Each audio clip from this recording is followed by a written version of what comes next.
quand moi j'étais féticheur Walesa ne na luka pe ça na ba yaki ba ebele mais na mona banguya Walesa ngale oso na kona vie ya kokita eza bitumbo yonga na bunisa Walesa na makamoto zaka na yango na batu na ngana monde owana na mona yango na ke pas prof et pas passer Walesa il a ayena ndako na ngai azubi doka ki nango tant on a commis ezali ndeke ezaki lokola espoir na ezali pa Walesa na kitaki exemple ya liboso ya ngwana tant on a zali nango ba passer ebe ba na ki sepa na ngai ba passer ebele bazaki pourquoi ba ko luka ngai ki mo le capitaine na luka ke ngai na dénance de défense Chichi kwa Walesa wana ndako beta mbunda na église le pas comme pasteur mais ngape na zara pe koloba makambo pe ba ngai pe Walesa pesa ki tunga moya mwa folar banini lelo ngape na évangéliste bon ba eso oui via nzambe zali pasteur mukuna minimiser quoi donc chikal kwa Walesa wana sio moni egomi ki charnel bon na bien pasteur mukuna ya bandaka wapi mba mon pasteur ya yembate a modératé abeta mbunate ayema na église te parce que to bandaka kaka bongo Walesa nenga zana Walesa bota bana edizi mama moko ba passer be ba chanjaka basi c'est tout autre na pato ba ba musicien so ba to changer basi na nga ko boya mwasi na ngate pour mariage religieuse zarate Walesa ba mwasi na mboka nga mona Walesa azana ba alliance na kipani olata ngote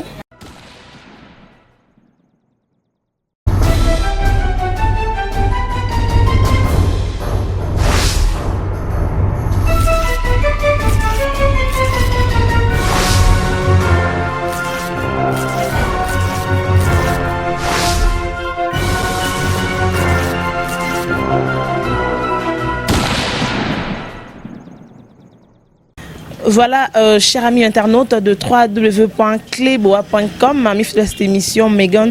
Entretien, présentée par la votre humble servante Priscilla Makangila, la Megan de la presse congolaise. Je suis là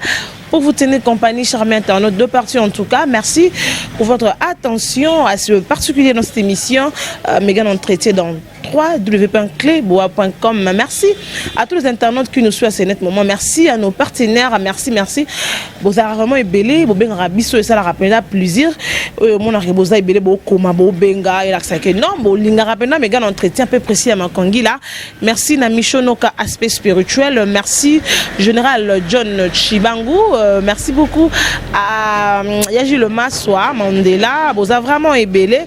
Bolinga émission Oyo Lili Muzinga. Balobi to beta tour wana na reine wana salon de coiffure Bob West dans de Limuzinga na ebitiso na bungi kombo salon. Bienvenue Makango la paix et merci beaucoup na bino tout chouchouna Tatila femme d'affaires moi c'est mbongo sola mbongo yepe na mbongo patana na laisse tomber auto za par rapport à femme d'affaires toza na invité na biso ya lelo auto solo là vraiment sur Marimère nous sommes les cas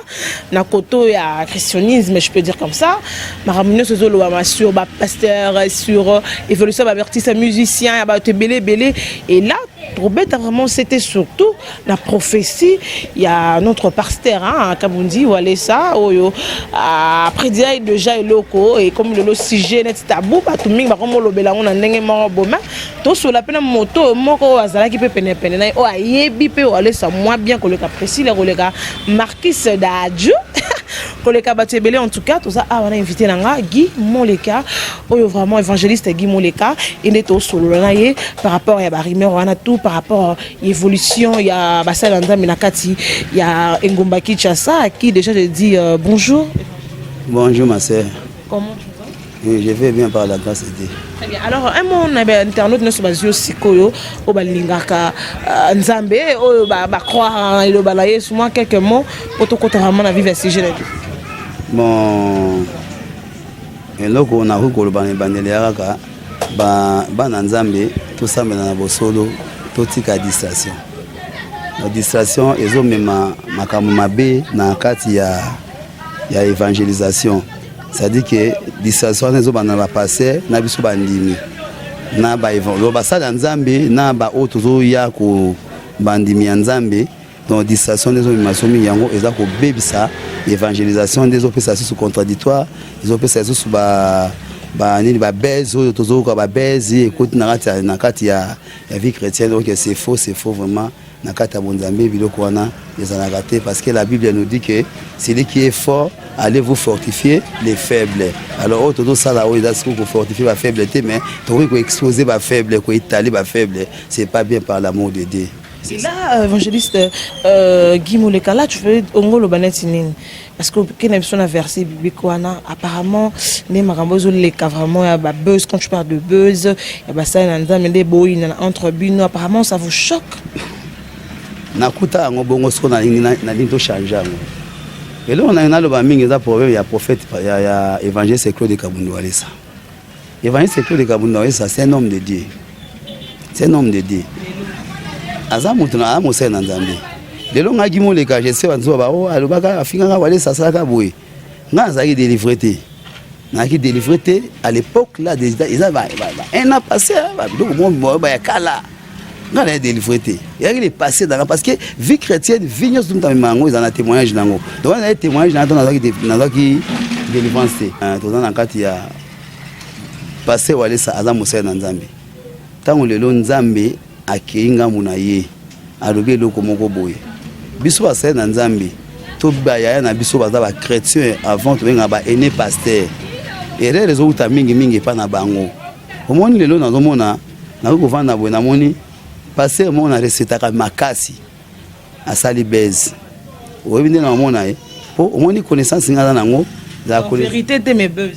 Alobi vérité te alobi kamote peut-être choqué batumsusu et bon traiter en du buzz. Et ça dans un qui ça to benga exemple. Ndenge passé ouais ça dit prophétie lelo on a président de la République. Et ça prophétie ça solo. Parce que je connais Wale ça très bien. Quand moi j'étais féticheur, Wale ça na luka passer na ba ki ba ebele. Mais na mona banguya Wale ça ngale aussi na kona vie ya kokita. Eza bitumbo yonga na bunisa Wale ça na makamoto zaka na yango na batu na na monde owana. Na mona yango. Na ke pas passer Wale ça. Il a ayena ndako na ngai azubido kwa ki nango. Tant on a commis ezaki ezaki lokola eswa na pas Wale ça na kitaki. Exemple aliboso ya ngwana. Tant on a zayi nango ba passer ebe ba na ki sepa na ngai. Ba passer ebele ba zaki pourquoi ba ko luka ngai Guy Moleka tant on a luka ke ngai na défense de défense. Même temps on a quitté pas passer Wale ça. Non la défense passer na luka ngai. Ba luka ngai te na ndona. Ba linga ki amote. Alors ngani na zaki président ngai quitté passer Wale ça parce que tant on passait Wale ça lobi que hier aza ko voyager dans na OK na moi na bana ba ke no va mo mkene États-Unis alors nga comme na yaki na ngai pour na délivrance na pour na kusala Nzambe donc na croyance ne so na kata monde démoniaque tozaka na mutu oyo ti que non mutu na ngande oyo alikamuso na likamu na ngezo solution yeyo alors foi oyo nga Guy Moleka ezaki na ngambu ya hôtel la Wale ça tant passé Wale ça qui to la qualité ça m'avait dérangé ngai te mbongo te on a les réseaux sociaux, on a fait un morobo, frère Mathieu Badjoko, alors non par rapport à Bambongo, les salariés qui aiment. Au moins Babylone on a sorti en Nazobo et en Lelo. Les Babylone ko basal en Zambie, on a trouvé un basal ya Satan. Ba basal ya Satan. Parce que au moins temps on yozo que le kosi amosa en Zambie dikambo. Et ça m'a monté. Ce mosa en Zambie lobi dikambo, ils ont la prophétie. La Bible nous dit que non, si tu as eu la prophétie, kobo ya yango te recevoir yango, beaucoup analysant oui. Beaucoup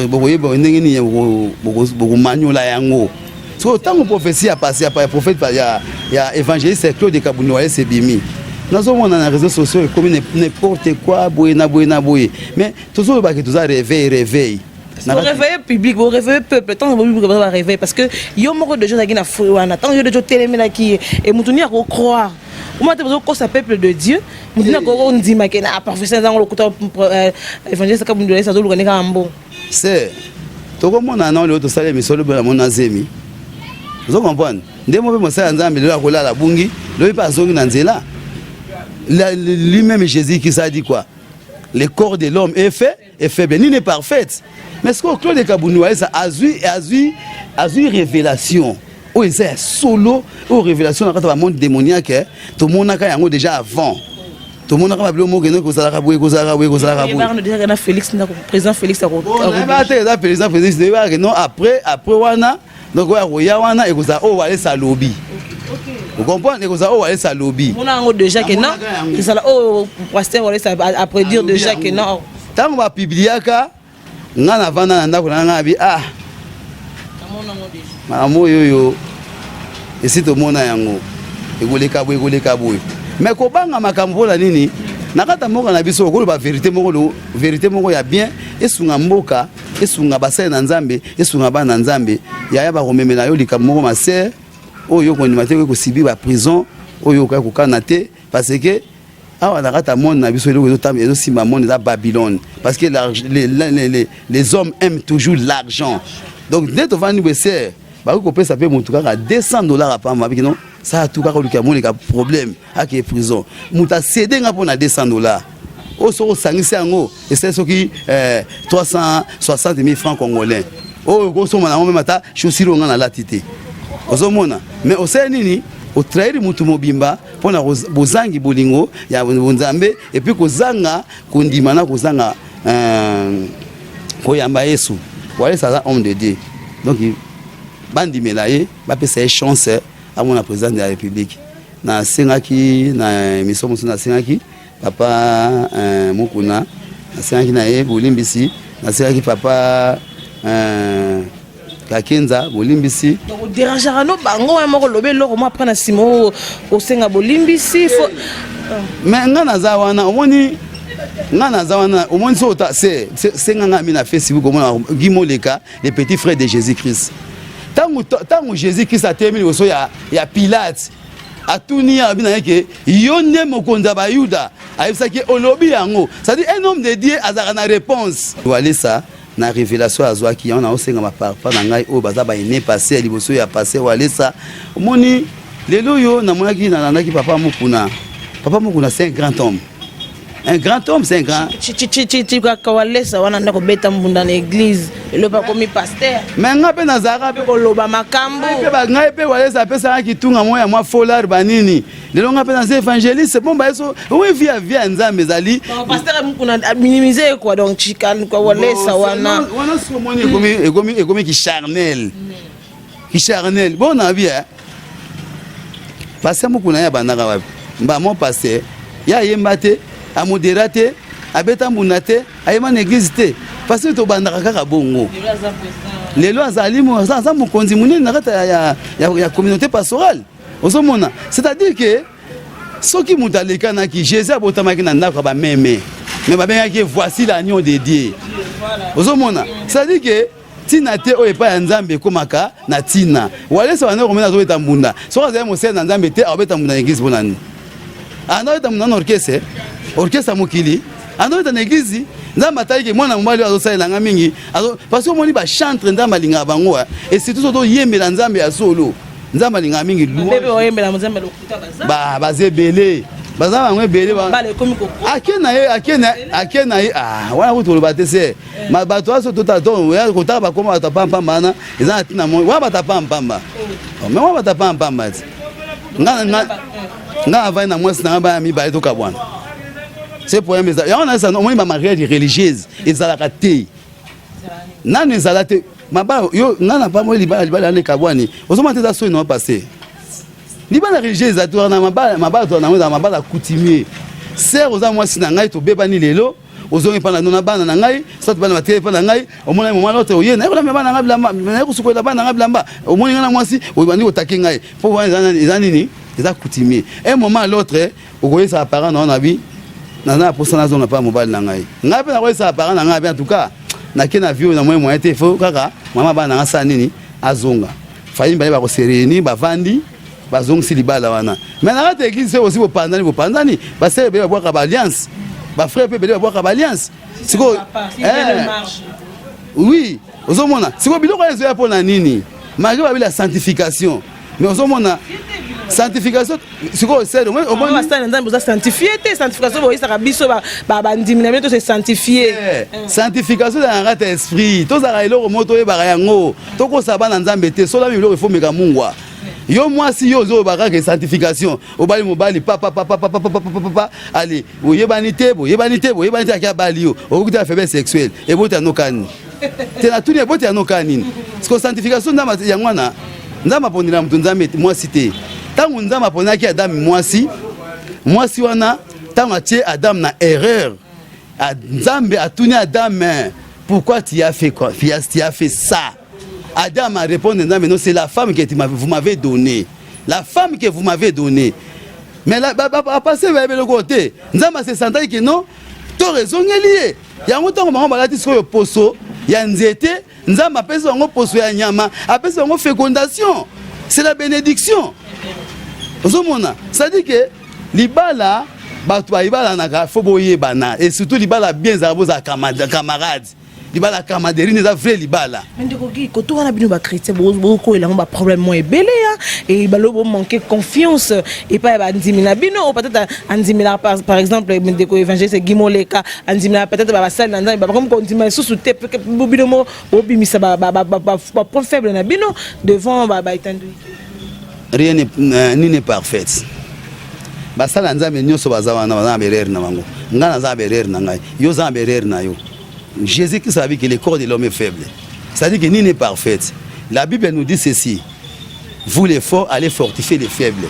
Ceux qui ont monné de connaître ya monsa na nzambi, au moins de connaître chrétien, à se faiblir ne le comme repos tout ça quand même on va na boy pour moni vie de prière au lembi ango. Au lembi te mais et comme ya okita. Au moins appelle frère on dit ah frère qui me connaît mon église te. Hein frère dans boy. On frère attend aye à partir ya Olanda yo encourager aux gens sous sangat ya pris. Dans ta prière, il y a un débat bien fortifié faible. Donc, ce risque que vous avez ignoré, vous critiquer à Ozasu Makasite, il y a un moment où vous avez passer Kabounou Ali ça. Pour railler, parce que moi, je vision parce que passer c'est belé na moko. Zana ouais ça bota bana disent maman moko va passer va changer la basi. C'est tout autre na pas trop barabu, ba musicien so ba tout changer basi na ko boya moi c'est raté pour mariage religieuse raté. Wale ça va moi c'est na mboka. Na mona ouais ça azana ba alliance na kipani ola tango te. Apparemment libala mo to balisa ba bikabo. Libalo ya hotel obasa so ekabwani ya on a vu que mariage religieuse existera te ba passer bande on a ba ça na nzambe mariage religieuse existera te ndebo saka yango epanzana nango côté ba sentiment pampa mosala na église wana mariage za confirmer ezali civil pour ce boke senga nini diplôme nini certificat de divorce l'état ko brouiller bino titi kozonga na bibon ndenge za boye mobali pesa moi chambre en attendant pour ça 2 ans ce que to bon va na chambre ndako moko ye chambre oyo au moins mokomuzu ba na ndela couleur mona oya tuti muninga maleme bozonga muninga meke l'état leki na passer na maele hein l'état to les passer na ndema maele donc ça dit que bassin na ndema batika ngo pambola libala to tika libala yaka se mutu baba ni balingana ngo so ba na église c'est juste sera ba prier bango mais ba pambola yango te. Alors on décolgue parce que aucun des voyages de Rotikopé aucun des déjà parce que check-in bana moko obimi libanda mboka et alors na monde yozala kiwana et na monde alelo yo moto ozo makama ozo leka o se dire no mi lobela nini katina bien que là l'évangéliste monde alelo na on sentiment premièrement na la pongi deuxièmement na l'aise troisièmement to va non to mi ko solo là na la qui méchant na ki mutu mo boye na kata quartier to benga na gentil na kabaka na kunaka bibembe na saka bulamu so to tamsi miko ba de ba ko sikono ce type là mais ali na c'est asus nous c'est le comme ko boye dans na flatter pe bino na li bino pe c'est na c'est vous mona ça dit na vie on a ngo so vie chrétienne na comme so na sincérité na batu nyonso ba frère na nga quartier na bana mikio na sona na ngote même moi ça si ma caméraman wana ba bana ba ozi ba ketika na aéroport. C'est-à-dire que baba mwana ko pusa pe mena ngate mais le nanda ko ngomona bana ba côté belé oya côté avana azali prophète ayana famille na mobima na mwasi ba to ça moi prière nazo voyager bon c'est si la to ça no kala kindoki na ona misala non Jésus Christ bandima qui était prophète mota ya bandima bon na bien nga kuti nga ba kisi bon na bi prophète eli ba ba kae to zo nga prophète eli boma batute Moïse va le barayer. Moïse a bien na mwasi ya égyptienne. On nzamba boya kiti. Akena yeti. Ben les gens akata basa nzambe nyo sotu yango nzambe atinaki Jésus Christ rédacteur pour racheter biso. Nyo sotu pa ba o tu ba yaki ba na berere. Alors biso o tu ani Jésus Christ. To ko ka na exemple ya Jésus Christ to tikani makamezali bakamwetali on a osenga mingi na passer vraiment ba papa na ngai bo sanga pasi. Vous savez pas papa passer na robanga bino vis-à-vis ba base vous ça là bon na yebité wa mama kalanga wa chrétien na ba mama papa masute ozomona c'est-à-dire que biso kumisaka nzambe na biso ya makambo na ye nga mokona na kotubela oyo nalinga na repentir nga batindanga te nazwa ba conséquence na ngai et yango nde salaki nasonga koma boye ozomona nazwa nga ameka walesa na tutana yango na bawalesa nzambe yango akendaka wapi so pili bokendaka bawalesa pwani mingi no bato so bakini ba gris na bino bokendaka pa bundi pourquoi parce que pasteur baza belé ba mukuna baza ba mutombo baza ba Moïse Mbie ba Kizamina Kibila omoni walesa so ke luka za siko komona ye ba ozotanga na koma luka na so tata 4 mois ti poto e ba walesa so comme na porte ba kotsa yo ovana na porte libanda na ser nini we ba ya mabatu mo ba kolanda sabino ndenge ba ya mabatu okutana walesa bosololi okutana walesa bosololi ozomona mais les pasteurs ozobana yo mona ba na TV yo so mona mutombo yo ser so mona mutombo tena tuina yo so mona mutombo kasi on a tout nioti au monde est déjà mais ouais ça dans la voiture ouais ça les gars même niveau son nga yao ouais ça les gars la voiture ouais c'est banit mais à passer on son yo bien go parce que la voiture marqué bana témoin les gars passer abimani yestemo ya noir amela mina kati le gars politicien au moins ba bomba na mutu ko yeba yango te ya oza na kati ka chauffeur ye mona amela mina mutu ka mombo ba yeba été naninga ya ko ta église ba yeba été ozomona wale ça akotaka na kati ya église tant modération na louange zo les mais les autres passés ba kotaka tant modération c'est si mais elwani nzamba zaka batika nzamba za c'est message ba pese chance ya kutana président de la République en tout cas suwa na sengi et pas ya président de la République papa na biso ya mboka kama penda gimole kama mtako lobeloko wana ba kama te gimole ka ba vérité kimtazo tinda batu bandi madir kaba kamere ndeko kamere ndi eloko ngana osenga kutu na kosenga pena non au moins le voilà yemo bena son excellence Vital Kamerhe le pacificateur azawana l'homme sage ba pesa évangéliste walesa chance asola na président de la République banga epe oya bohem susu nde bato bayoka nde bobimisa walesa ngo ya bino ke mutabakisi tomona ba frère Mathieu Badioko lobaki non ngana kosaki na kufaki na mboka moso na Lubumbashi tout ça là tozwa epeka na plateau ya Kleboa et tout ça c'est omoni ba biloko na kolingaso na kazalaki na OK nazo la checking donc j'ai na tika na iner famba donc il faut na aller au moins express dans non va transformer vitesse c'est-à-dire que biloko nyo surtout tozolo ba wana eza biloko ese lekana eza na nini na tina ya kolanda yango te mosala nzambe lekana donc toyoki prophétie bato babeti bakaleki oh ya soloko batala mandolo bango ya sotala net prophétie pasteur lo babimisa ngabo na plein kilt na lobi prophétie mutamisa nga plein kilt c'est-à-dire que lokola ya sa zo prophétie na kala aza ko bomba yango nzamba sali c'est ko histoire wa saki pa Jonas ndemo pe gimoleka basali histoire o ezaki et pa ya Samuel akomaki Paul ozo comprendre nga biloko wana ozo mona kokuta na mokonza mboka même ata na ba bible tozomona tumso nga kota mokonza mboka azesa na mabi nzambe mutuna okenda ko boma ngai sadiki kokuta na mokonza mboka eza loi mususu nzambe pe eza loi mususu nzamba to fingi akangane mutu te mais so fingi mokonza mboka ba okanga yo eza mamakama o eza ya mokili donc onga na osenga pena évangéliste walesa évangéliste Claude Kabundu walesa révélation azui bassin na nzambe bo koka ko tika ba makambo tozolo ba wana pona passer walesa c'est nom de Dieu mutawe ko bunga azongi na santi ke walesa bonzambe na wana ezongi nzambe apesi message apoza message moko message wana tozwa wana ki démon na yeba ba message wana ke président va remplacer président ko ya bakobomaye après 2 ans na yeba ngwa mama mutema na niveau na ngakolo bango te mais tant on a moni walesa lobi yango et concordé ne loko na yeba yango après avant bambula oui na ko mona ngabi ouais ça bonzambe ezongi tant sérieux yé fona balikamba so ponza ba mona no gimoleka abaya mambo eza ya solo pona mona ngona ki démon ouais ça ko misango na ki bonzambe tant ouais ça misaki arc-en-ciel na boya ki ngoti na wakeza eloko ya démon mais le temps ngami prophétie on andimi yango boko ko comparer ça te boko ba yo to comprendre le boya ki no po ki akisala ko ninga ya ninga kuku ninga mabe te arc-en-ciel non mais za ba biloko ya démon hein donc on les a tout là dans des étapes to te maintenant prophétie c'est vrai prophétie ça n'est bien na sujet ça prophétie la prophétie te ande ko ça doit croire ba croire c'est l'éternel oh c'est pas prophète parce que na bâtiment mystique au moins ba tout mingi ba croire na prophétie ezali batu oyo ba yebi nzambe te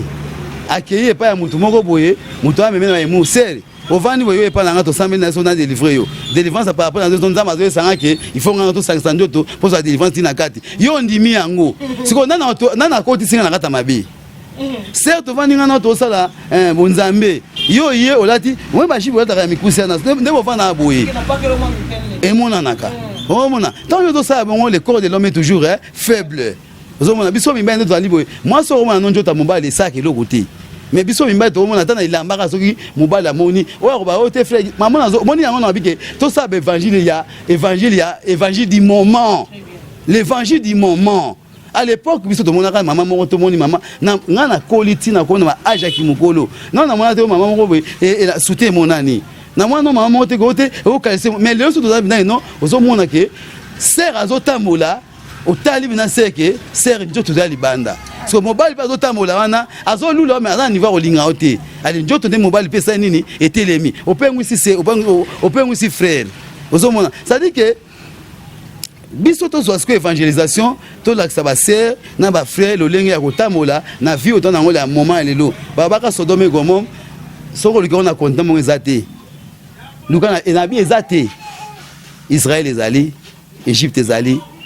Jérusalem ezali Golgotha ezali tout ezali mais Sodome et Gomorrhe ezali la roi prophétie ya lelo ça dit que celui qui va regarder derrière akoma libanga ya mungwa donc oh toi OK na bonzambe azongi na ninga sima akoma libanga ya mungwa ça dit que to tika eloko wana na bonzambe to za bomoko omoni muninga na likambu eza mabe nzoto eza malamu te eloko esa malamu te to sili si poto tika vraiment kende parce que to so appelle ebele ozo côté là s'il vous plaît to seulement question moko kaka oyo lobi par rapport ya kabundu ale ça et tout monde qui va traiter bino ba escroc ba aventurier pasteur mon père munena mboko ana prison na Brazza est-ce que te yebe na la aventurer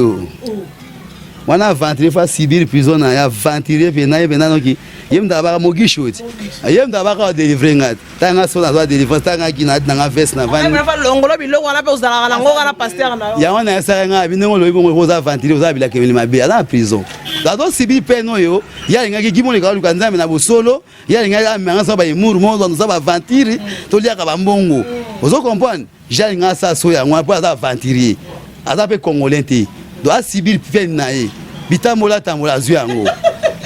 évangélisation na asa évangile kuna na mboka na bango te aza soki ugande soki nani boye soki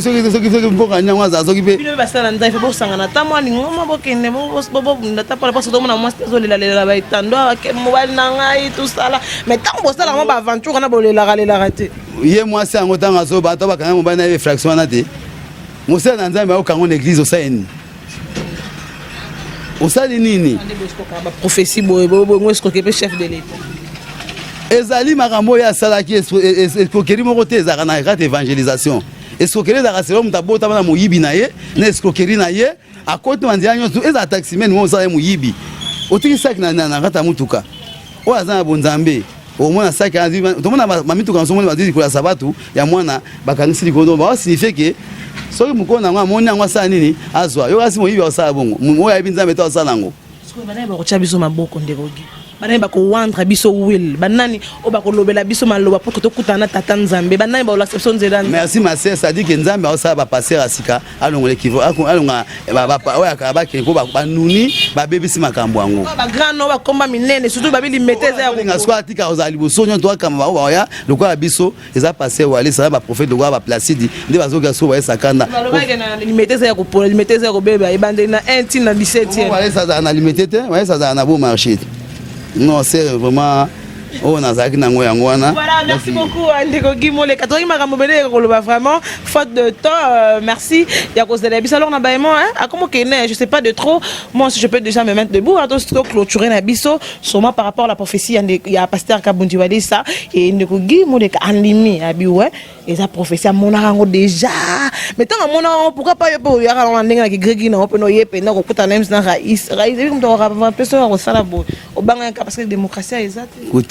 Kutina bela sauvant le Congo suka abi. Hein? Yete basa ne basu sa so l'état. L'état ninga za ko la so kana jaloux so za ne fa kanga ya ni ata fina yo. Ti okufa kuna pa pe mokili ba ke bonza mena za ba ke te. Eza Jean Baptiste bakata ka mutu. na kata boloko par rapport à Fachi on bozana mo bozuma droit ko loba parce que yazo simba penda bino kutona Fachi simba te Fachi zo continuer musana ye abai to mesana to mesana malem beti to mesana donc il ne va ya président de la République avec notre mesana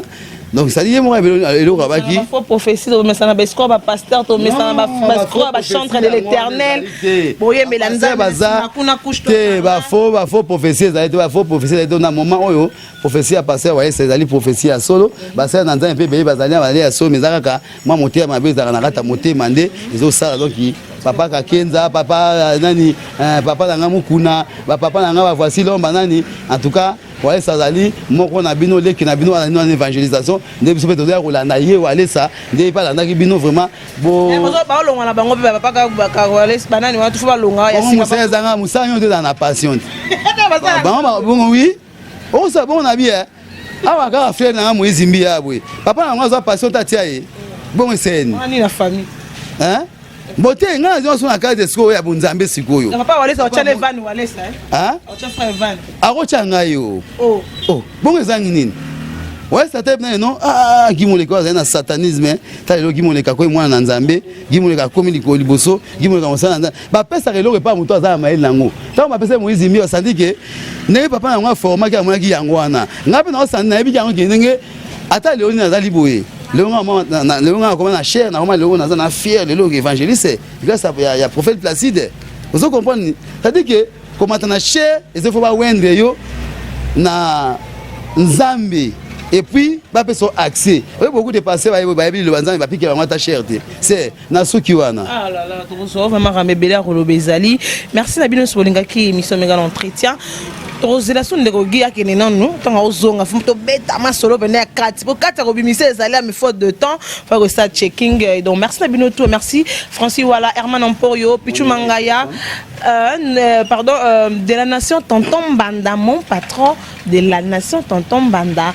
Herman Emporio Swagaboy Francis Wala Dadju Marquis ya mwendo ya Clébo ya kitaka merci Ozana biso alors on a ba contacter yo o ba s'appelle besoin ba prière Paris Clébo mbote na yo mais malgré ba ngawa changa no rakina bokumbi so na dani bokumbi wana Clébo mbote na yo frère na nga na bi témoignage na yo mbote place Ozali. Mon numéro de téléphone c'est plus 243 91 189 24 46 plus 243 91 189 24 46 bon ngane nazali awa na nzama wende nga pona osela mutu prière ti nga za pona opanda na sango yo gangele dinde awendo na lobeledi nzama pe abina soke na pesi no ngoya otamwa ikola ba scorpion na ba nyoka o ba venimé alors to na otamwa ikola ba idingu za après mite ina ngoya nzambe donc yango maloba c'est merci beaucoup et bonne suite de programme dans www.cleboa.com Priscilla Makangila la Mégane de la presse congolaise merci Nabinotu Bolingara émission Oyo merci Yozale Bisso quant à Priscilla retrouvez-moi dans www.cleboa.com merci à ma famille Makangila maman chérie merci beaucoup et Binotu Bolinganga pour continuer à Bolinganga pour tout temps bana bino longo to kende bye bye